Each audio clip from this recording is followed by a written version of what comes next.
Hello there everybody, my name's Katafi and welcome to the Bethesda E3 2019 recap for the conference that happened earlier today, June 9th, 2019. This is going to be a video just explaining just kind of things that I thought were really cool from the Bethesda conference there. Not too much there to talk about itself. This is primarily going to be more on the new stuff rather than the old. So anything regarding like Fallout 76, Rage 2, the Elder Scrolls mobile game there, as well as Elder Scrolls Online. I'm not going to really talk about those, though dragons are a big important part. But I'm going to be mainly focusing on the new stuff that just stood out to me itself. We'll also be talking about one bit of software that they did announce as well that I'm interested to see how that all works, but we'll get to that here a little bit later. So let's talk about the games. Now, compared to the Microsoft list, if you guys watched that video, this one's going to be mainly just kind of more structured there, and based on how they were going through the conference itself. So if I missed a game there, it's probably just because it didn't strike my fancy, or it's just the games that are listed previously. So let's talk, let me see, I believe it's called Ghostwire Tokyo. I have a little note down here because one of the names I was going to forget, and it was Ghostwire. So Ghostwire Tokyo, which is a game, it seems like a bit of a mystery action game where people in Tokyo vanish for no reason. It's like they're just like, oh, I'm gone, piece of clothes just on the ground. And it seemed like there was action-based where people were immune to what was happening. It seems like you might have like a mystery game where you have to discover why people are vanishing there and wondering and trying to figure out why you aren't vanishing. But I'm not sure if it's like going to be multiplayer, if it's action adventure, if it's a linear storyline. Is it Dark Souls based, like that difficulty? Like, we don't know too much bits of information, but the studio there that Bethesda works with that's creating that game does seem to like very much put a lot of effort and care into it, and I'm super excited to see more about it. I'm hoping it is a mystery sort of game though. I'm hoping it's a mystery action adventure, but if it's like a multiplayer like online sort of game, like an MMO sort of, I'm gonna be a little upset. But I think it will still be good nevertheless. But I think it's something to keep a lookout for, especially like the trailer where just people are just walking around and then one person just vanishes and everyone's like, oh my gosh, and then everyone else vanishes. It just, that air of mystery. I want to get to the bottom of it. So that it's just, I want to know more. So I'm probably going to be, well, like as soon as it comes out there, I'm going to probably get that day one and want to see more to that game. Now, another game that I don't like to talk about mobile games too much. I also don't like, I play a lot of mobile games, sure, and I do talk a fair amount about, like, I said in the beginning, I don't want to talk about games that have already been released. This game technically got released in DOS, but then this is like a remake that also is brand new, so I don't know how you would go. Commander Keen from the way old DOS days, like very, very old DOS days. Looks like his kids now are in their own game, which is a very, like, it seems like a kind of competitive puzzle sort of game. For some reason I was getting like some like puzzle game vibes from it. Not so much like combat, like PvP. It seemed like in order to defeat this monster, what do you do? And like, how do you approach it? Where do you time it? But it also seemed very comedic, and I'm fine with the comedic portion of it, but I'd like to see more, because they showed off, like, you know, you can get all these different gadgets and forms different cards, and you can combat against each other with different powers and get one person text point. Now, I'm not so keen on the PvP portion.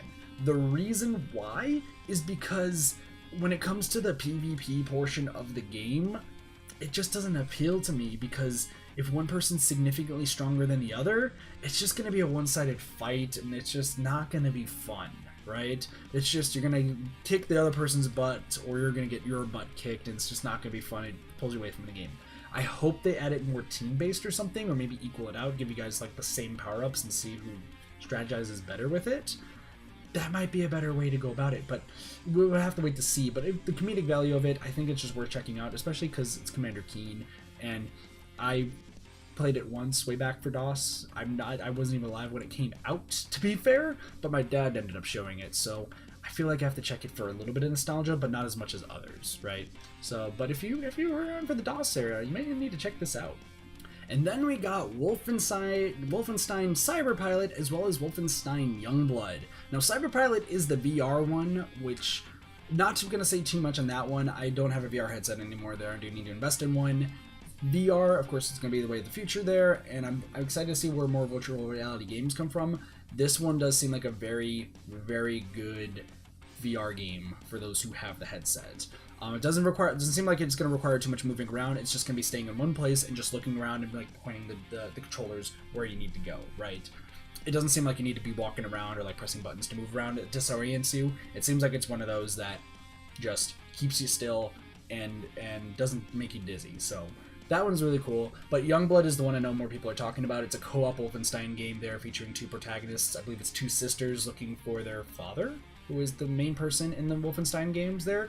And I mean, it's Wolfenstein. Wolfenstein's a lot of fun. I have played some of the Wolfenstein games there, but I've never fully beaten them. I haven't played like the really, really old ones there, but it still feel like it's gonna be something to look out to. I heard the co-op, and my immediate thought was I need to find a co-op partner for it. I love co-op games because co-op games are just fun. You get to joke around with a friend, and you can just screw around.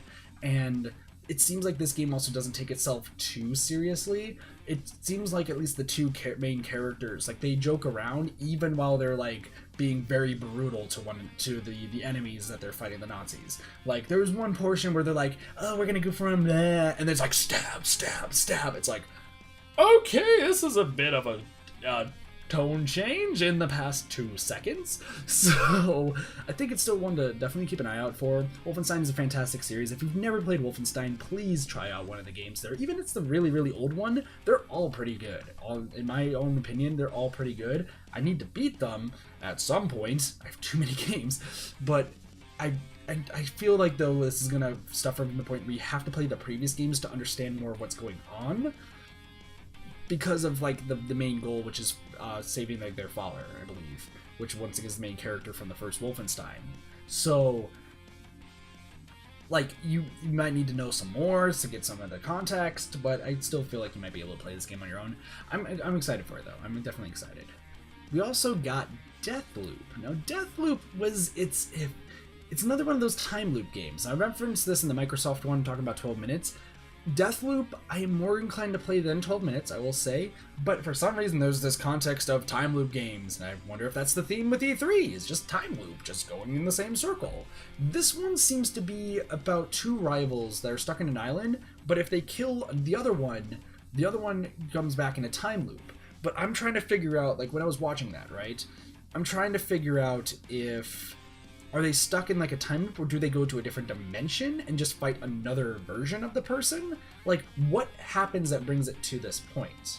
Especially because with the two characters, I'm like saying that out loud is making me think it's not going to be dimension based, because what will end up happening is one of the characters, right, will die. They will like die, they'll get shot by the other one, but both of them will have to come back up, but one of them will have no memory of it while the other one does, and then they go back and forth. It's just an endless time loop. So are they trying to break out of that time loop there? Are they told that like they said that killing the other one would break the time loop, but does it? Because it still seems they wake back up and they're back to fighting. So, or do they like just disappear from existence, pop up somewhere else, revive, and then the other person's still alive, like a respawn system? I couldn't say for sure. It seems very interesting, but I feel like it's a game where it's going to be two rivals trying to break out of the time loop, but they may have to be like a cliche of they have to come together and work through their differences in order to break the time loop. Because all we saw in the trailer is that they just started fighting immediately, like just a snap of a finger. They're just gunning each other down left and right.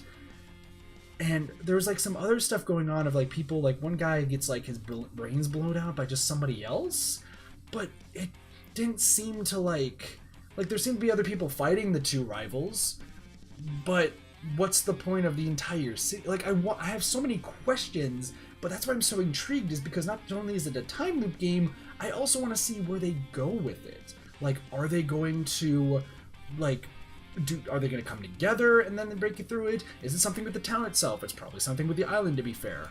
I don't know. There's like the big like Ferris wheel sort of thing, it looks like, at least to me. I first saw it and I was like, Ferris wheel for days. So I don't know. There's just a lot of stuff that you have to like unpack there, and I feel like I need to keep watching the trailer over and over again and be like figuring out stuff. But I'm one of those people, once again, who I don't like watching the trailers over and over because if it spoils me on something. So I would just have to wait and see. And then finally we got Doom Eternal. Good Doom game. It's Doom. I honestly, there's not really too much to say about this. Like, I'm excited for it. Don't get me wrong. I'm super, super excited for Doom and Doom Eternal. But it's also just another Doom game. And another just blowing up aliens in just spectacular fashion. There's big guns. There's big mechs. There's just a lot of stuff.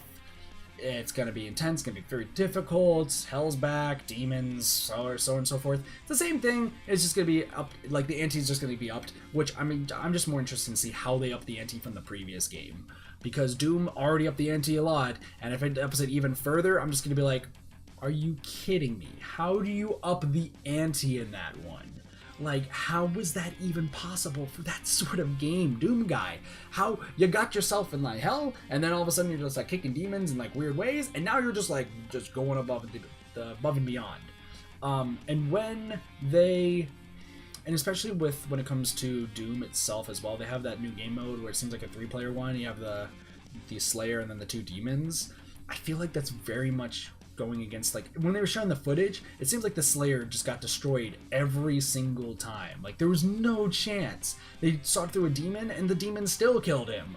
Like, it seems like it wasn't so balanced. So I have to, like, I'd have to figure that out there. Like, how that works there, and seeing if the Slayer can even win in that respect. Because it's like, it's skill versus strategy. It's like, it seems like more 2 people just beating 1 person and they have to hope that they live. Doesn't seem so skill-based in my opinion, but I don't know. We'll see. Now that's actually for the games that did interest me there. Once again, Elder Scrolls Online, Rage 2, so on and so forth. Pretty cool. Don't really need to really talk about that. However, I need to give some mention there to Orion, the streaming software, not so much hardware in this case, but software that Bethesda is creating, where it's just like on the client itself, and it sets the settings perfect for streaming there and maximizes it for performance. Like they had a woman come out there, like one of the developers, on like an Xbox controller playing Doom on her phone, like connected to her phone, and like recording it. Like they had their special software to recording it. She's playing super fast. She was playing really fast to the point where I'm like, are some frame inputs not being counted at all or something? Like, this seems a little strange. But it was still like really cool to see how fast she was playing the game.